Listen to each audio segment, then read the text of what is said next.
జయ విజయుల కథ సరస్వతీదేవి నదిగా మారడం కార్తీక పురాణంలో 28వ కథగా చెప్పుకుందాము.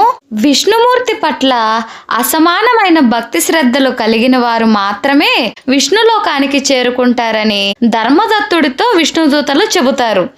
అయితే జయా విజయులకు వైకుంఠంలో స్వామివారి ద్వారపాలకులుగా ఆ స్థానాలు ఎలా లభించాయని ధర్మదత్తుడు విష్ణుదూతలను అడుగుతాడు.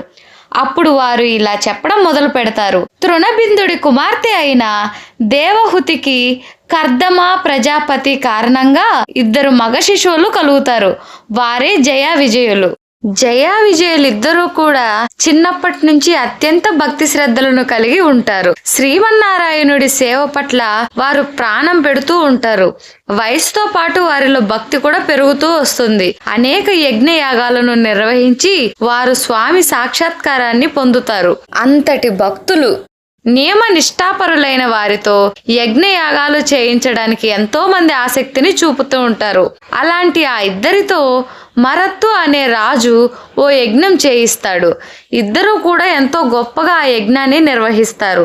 అందుకు సంతృప్తి చెందిన ఆ రాజు పెద్ద మొత్తంలో వారికి దక్షిణ సమర్పించి వెళ్ళిపోతాడు.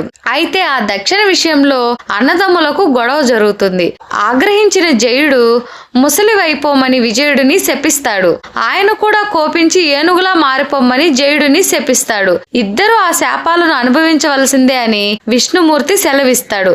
దాంతో గండకీ నదీ తీరంలో ఏనుగులా అక్కడ ఒక సరస్సులో ముసలిగా ఇద్దరు జీవిస్తూ ఉంటారు. అది కార్తీక మాసం కావడంతో స్నానం చేయాలనే ఉద్దేశంతో ఏనుగు సరస్సులోకి దిగుతుంది. అది చూసిన మొసలి ఏనుగు కాలును గట్టిగా పట్టుకుంటుంది. ఒడ్డుకు చేరుకోవాలని ఏనుగు ప్రయత్నిస్తూ ఉంటే లోపలికి లాగాలని ముసలి ప్రయత్నం చేస్తూ ఉంటుంది. అప్పుడు ఏనుగు రూపంలో ఉన్న జయుడు ప్రార్థించడంతో విష్ణుమూర్తి వచ్చి సుదర్శన చక్రంతో మొసలి శిరస్సును ఖండిస్తాడు. అలా జయా విజయులకు శాప విమోచనం కలిగి తిరిగి వైకుంఠానికి చేరుకుంటారు. అలా నీవు అహంభావానికి ఆవేశాలకి పోకుండా స్వామిని సేవించి తరించు అని ధర్మదత్తుడితో చెప్పిన విష్ణుదూతలు వైకుంఠానికి వెళ్ళిపోతారు. నారద మహర్షి చెప్పిన విషయాలన్నింటినీ విన్న పృథు మహారాజు మహిమాన్వితమైన ఈ సంఘటనలు ఆయా క్షేత్రాలకు చెందుతాయా, నదులకు చెందుతాయా అని అడుగుతాడు. అప్పుడు నదులను గురించి నారద మహర్షి చెప్పడం మొదలు పెడతాడు.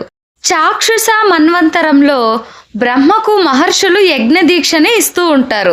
అందుకు ఒక ముహూర్తాన్ని కూడా నిర్ణయిస్తారు.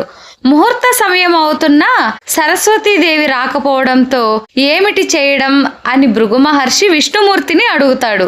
సరస్వతీదేవి కోసం ఎదురు చూసే సమయం లేకపోవడం వలన బ్రహ్మదేవుడికి మరో భార్య అయిన గాయత్రిని ఆహ్వానించి కార్యక్రమాన్ని నడిపించమని విష్ణుమూర్తి చెబుతాడు.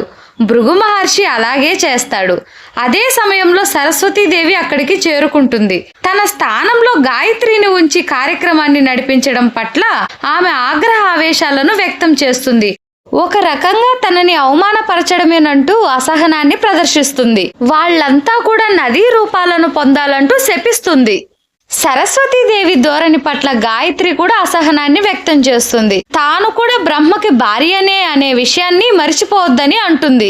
తాము నదులుగా మారిపోయేలోగా ఆమె కూడా నదిగా మారిపోవాలని ప్రతిశాపం ఇస్తుంది. అలా సరస్వతీదేవి శాపం వలన బ్రహ్మ, విష్ణు, మహేశ్వరులు గాయత్రి నదులుగా మారిపోయి తూర్పు దిశగా ప్రవహించడం మొదలు పెడతారు. సరస్వతీదేవి శాపం వలన గాయత్రి, ఆమె శాపం వలన సరస్వతీదేవి ఇద్దరు కూడా నదులుగా మారిపోయి పడమర దిశగా ప్రవహించడం మొదలు పెడతారు. ఈ కథ అంతా విన్న వారికి నదీ స్నానం చేసిన ఫలితం కలుగుతుందని పృథు చక్రవర్తితో నారద మహర్షి చెబుతారు. కార్తీక మాసంలో చాలా మంది నదీ స్నానం చేయలేకపోవచ్చు. కారణాలు ఎన్నైనా ఉండొచ్చు. ఆరోగ్యం బాలేక, దగ్గరగా నది లేకపోవడం, ఇలా చాలా కారణాలే ఉండొచ్చు. అలా వెళ్ళలేని వాళ్ళు అలాంటప్పుడు ఈ కథను వింటే మీకు నదీ స్నానం చేసిన ఫలితం కలుగుతుంది.